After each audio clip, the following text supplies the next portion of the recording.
ಬಿಹಾರ ರಾಜ್ಯದಲ್ಲಿರುವ ಮಹಾಬೋಧಿ ಬುದ್ಧ ವಿಹಾರ ಬೌದ್ಧ ಧರ್ಮದ ಪವಿತ್ರ ಸ್ಥಳವಾಗಿದ್ದು ಇದರ ನಿಯಂತ್ರಣವು ಇನ್ನೊಂದು ಧರ್ಮದ ಜನರ ಕೈಯಲ್ಲಿದೆ.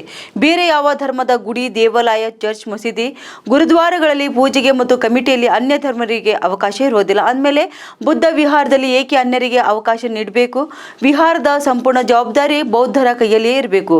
ಇದರಿಂದ ಬುದ್ಧ ಗಯಾದಲ್ಲಿರುವ ವಿಹಾರದ ಅಭಿವೃದ್ಧಿಯು ಯಾವ ಅಡೆತಡೆ ಇಲ್ಲದೆ ಕೂಡ ನಡೆಯುತ್ತದೆ ಮತ್ತು ಬುದ್ಧರ ವಿಚಾರಗಳಿಗೆ ಕೂಡ ಧಕ್ಕೆ ಆಗದಂತೆ ಅಲ್ಲಿ ನಡೆಯುವ ಮೌಢ್ಯತೆಯು ಸಂಪೂರ್ಣ ನಿಲ್ಲಬೇಕೆಂದು ದಲಿತ ಸಂಘರ್ಷ ಸಮಿತಿ ಭಾಲ್ಕಿ ತಾಲೂಕು ಘಟಕದ ವತಿಯಿಂದ ಭಾಲ್ಕಿ ತಹಶೀಲ್ದಾರ್ ಮೂಲಕ ರಾಷ್ಟ್ರಪತಿಗಳಿಗೆ ಮನವಿ ಪತ್ರ ಸಲ್ಲಿಸಲಾಯಿತು.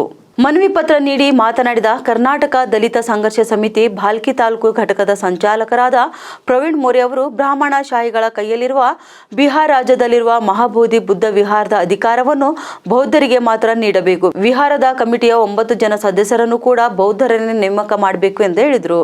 ಬಿ ಆಕ್ಟ್ 1949 ಅನ್ನು ರದ್ದುಪಡಿಸಬೇಕು ಎಂದು ತಹಶೀಲ್ದಾರ್ ಮುಖಾಂತರ ರಾಷ್ಟ್ರಪತಿಗಳಿಗೆ ಮನವಿ ಪತ್ರ ಸಲ್ಲಿಸಿದ್ದೇವೆ ಎಂದು ಹೇಳಿದರು. ನಮೋ ಬುದ್ಧಾಯ, ಜೈ ಭೀಮ್.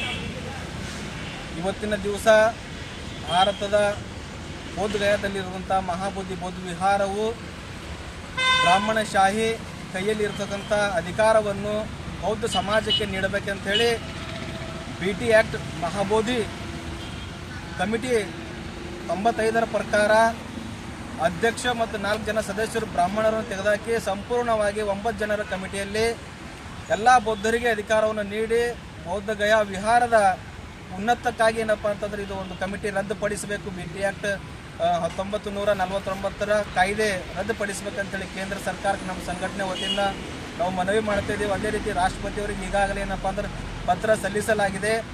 ಆ ಸಂಬಂಧ ಅಲ್ಲಿ ಮೌಢ್ಯತೆಯನ್ನು ಆಚರಣೆ ಮಾಡ್ತಿದ್ದಾರೆ. ಭಾರತದ ನಾನಾ ಸಿಖ್ ಗುರುದ್ವಾರ ಆಗಲಿ, ಮಸ್ಜಿದ್ ಆಗಲಿ, ಚರ್ಚ್ಗಳಾಗಲಿ, ಯಾವುದೇ ಹಿಂದೂ ದೇವಾಲಯಗಳಲ್ಲಿ ಬೌದ್ಧರ ಪೂಜೆ ಆಗೋದಿಲ್ಲ. ಅದೇ ರೀತಿ ಏನಪ್ಪ ಅಂದರೆ ಇವತ್ತು ಬೌದ್ಧ ಗಯಾದ ಮಹಾಬೋಧಿ ವಿಹಾರದಲ್ಲಿ ಎಲ್ಲ ಬ್ರಾಹ್ಮಣರ ಹಿಂದೂಶಾಹಿಗಳ ಕೈಯಲ್ಲಿ ಅಲ್ಲಿ ಮೌಢ್ಯತೆ ಆಚರಣೆ ಮಾಡ್ತಾರೆ. ಅದನ್ನು ಕೂಡಲೇ ಕೇಂದ್ರ ಸರ್ಕಾರ ಮುತುವರ್ಜಿಗೆ ವಹಿಸ್ಕೊಂಡು ಅದನ್ನು ರದ್ದುಪಡಿಸಬೇಕಂಥೇಳಿ ಈ ಮೂಲಕ ವಿನಂತಿಸಿಕೊಳ್ತೀವಿ. ನಮ್ಮ ಬುದ್ಧ ಇವತ್ತು ನಿಮ್ಮ ಸಂಘಟನೆ ಹೆಸರು ತಗೊಂಡು